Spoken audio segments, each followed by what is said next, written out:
Can you remember being born? You try, maybe out of curiosity, maybe defiance, searching behind the earliest memories, reaching into darkness. But no matter how hard you push, there's only mist. Your earliest memory, falling off a bicycle, a sibling's laughter, the taste of sunlight through a window, floats adrift in a sea of black. Before that, nothing. Not your first words, not your first steps, not the hospital room, not the faces that welcomed you. Why is the beginning of your story a blank page? It's not just you. Ask anyone to recall their first true memory. For some, it arrives as late as 4 or even 5 years old. Ask your parents to describe your infancy. They'll tell tales you can't place, swear you did things you cannot remember, insist you were present at moments you feel you never lived. Yet those moments and their emotional weather shaped everything about who you are. Why are you locked out of your own prologue? Scientists call this phenomenon childhood amnesia, a near universal inability to recall personal events from the earliest years of life. For decades, researchers debated whether it was trauma, repression, or simply the passage of time erasing fragile memories. But the real story begins inside your brain, specifically the hippocampus. In those first years, while your senses absorb storms of detail, the hippocampus is still under construction, its circuits quiet, its memory vault locked. Babies experience life, but their minds don't yet have the code to store it for long-term recall. Think of it this way. Imagine a camera filming everything, but the tape isn't installed yet. The light hits the lens, the scene unfolds, but nothing records. That's your first 1,000 days, vivid, overwhelming, utterly ephemeral. Your brain was learning language, recognizing faces, mapping emotions, building the architecture of thought itself. But none of it could be saved as a story you'd one day tell yourself. But if you really didn't have memory, then who, what lived those days? Did you exist in any meaningful sense before you could say, "I remember"? Some psychologists say you were a different self entirely, a being of sensation and instinct, not stories. Your first years live inside you as muscle memory, as the way you tense at a certain song or smile at a scent, but never as a scene, never as a narrative. You carry traces, not tales. Neuroscientists have found something remarkable. Babies do form memories, just not the kind we recognize as ours. These are implicit memories, reflexes, preferences, fears, encoded deep in the body and nervous system. A baby who hears a lullaby every night won't remember the melody consciously, but years later, that tune might trigger inexplicable calm. The memory exists, but it's invisible to the conscious mind, locked in the neural basement. Pause. Close your eyes. Try the experiment. What is your absolute first memory? Is it an image, a feeling, a family tale? Or maybe, after all, a story you've pieced together from old photos and overheard conversations? Write it down. See how much is truly yours and how much is borrowed. Most people, when they do this exercise, realize their first memory isn't a memory at all. It's a reconstruction, a collage assembled from fragments, suggestions, and the brain's desperate need to create continuity. There's a twist. Sometimes adults remember being very young, cradle memories, the doctor's mask, even the moment of birth. Yet in lab after lab, these earliest recollections crumble. Studies show that the more you revisit childhood memories, the more you subtly rewrite them with each telling, folding in your parents' stories, the tone of a family photo, even dreams mistaken for memory. One famous experiment asked adults to recall an event from age 2. Most offered vivid details. But when researchers cross-checked with parents and hospital records, nearly every memory was invented. A fiction so convincing the person believed it completely. Why do we do this? Because the alternative is terrifying. To accept that your earliest years, the foundation of everything you became, are lost forever, feels like losing part of your identity.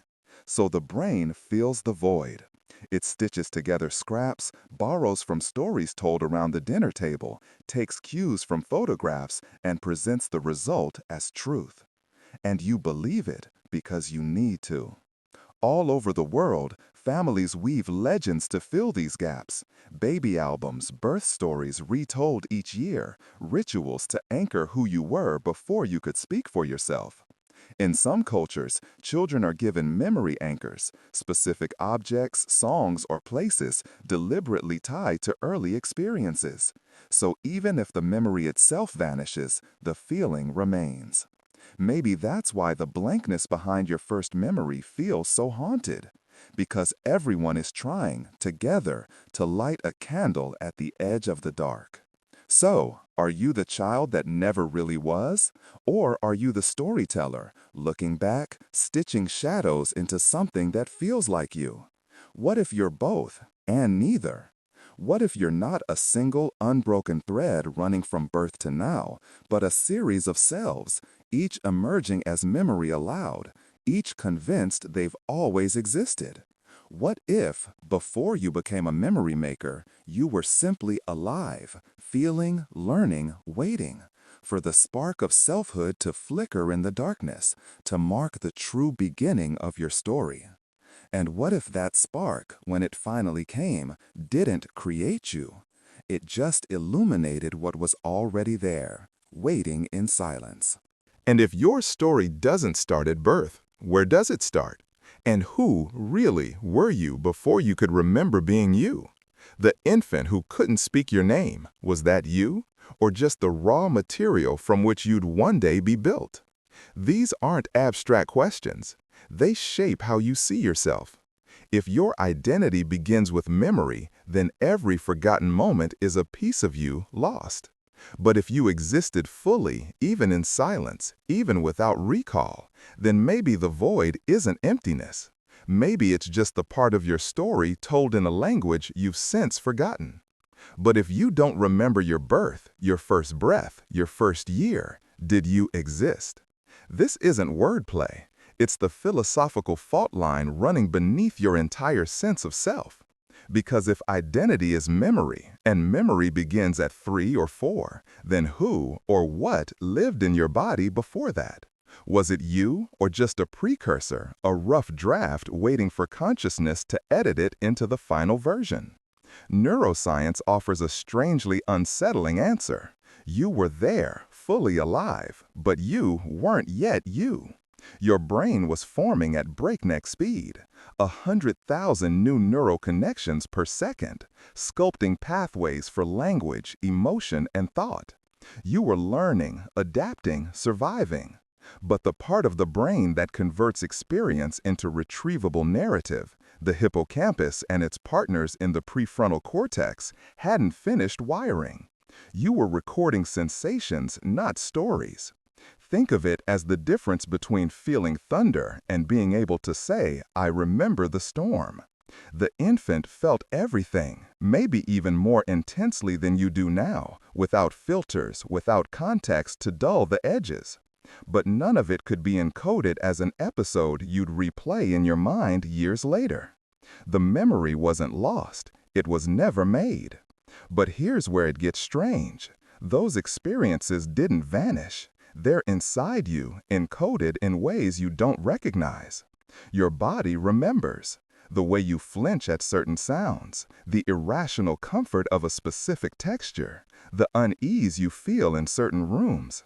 These are somatic memories inscribed in your nervous system before language, before the self. You carry your infancy not as a story, but as a shape, a posture, a reflex. Researchers studying early trauma found that children who experience stress before age 3 don't consciously remember the events, but their bodies do. Elevated cortisol, hypervigilance, attachment patterns, all trace back to moments the mind can't reach. In a sense, your body is a second archive, storing what the brain refused to keep. You are haunted by memories you'll never see. Philosophers have wrestled with this for centuries. John Locke argued that personal identity depends entirely on continuity of consciousness. If you can't remember being an infant, then the infant wasn't you. It was a different being, connected only by biology.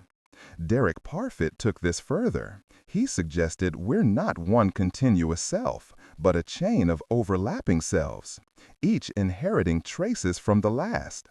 The you reading this now is a distant descendant of the infant who once bore your name, but you are not the same person. Pause here. Let that sit. If the infant version of you is a stranger, someone you'll never meet, whose thoughts you'll never know, then what does that mean for the person you'll become next year or in 10? Are you already a stranger to your future self? Some survivors of extreme amnesia describe this exact feeling. Henry Malaysian, known in neuroscience as patient HM, lost the ability to form new memories after brain surgery. Every day he woke as if newborn, no recollection of yesterday, no sense of continuity.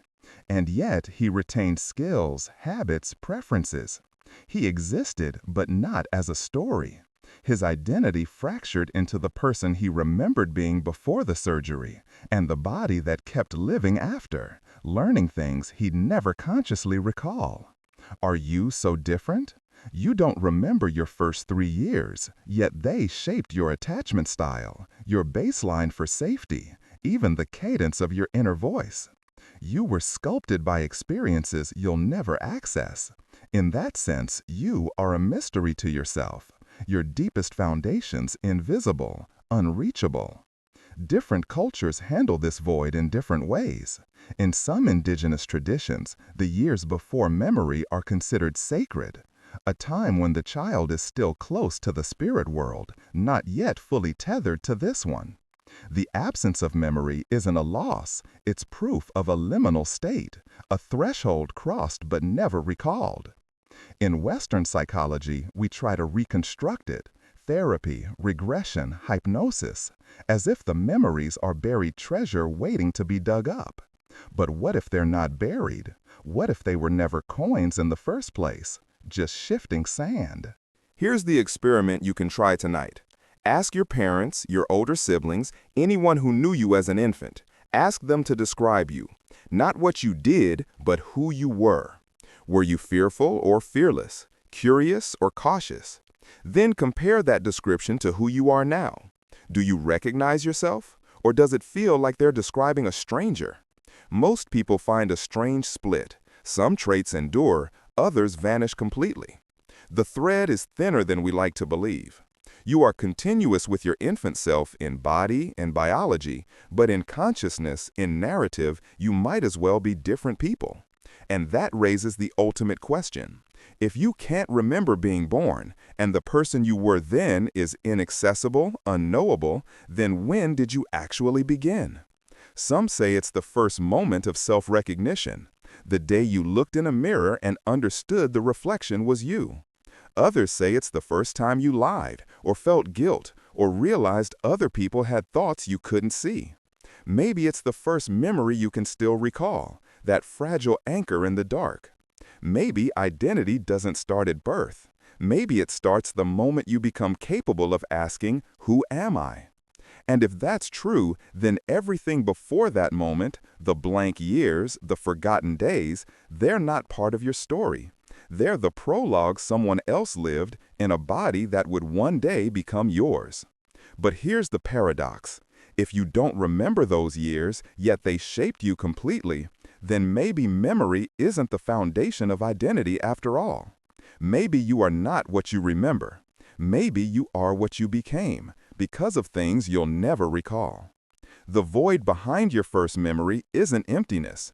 It's the scaffolding that built you, invisible now, but holding everything up.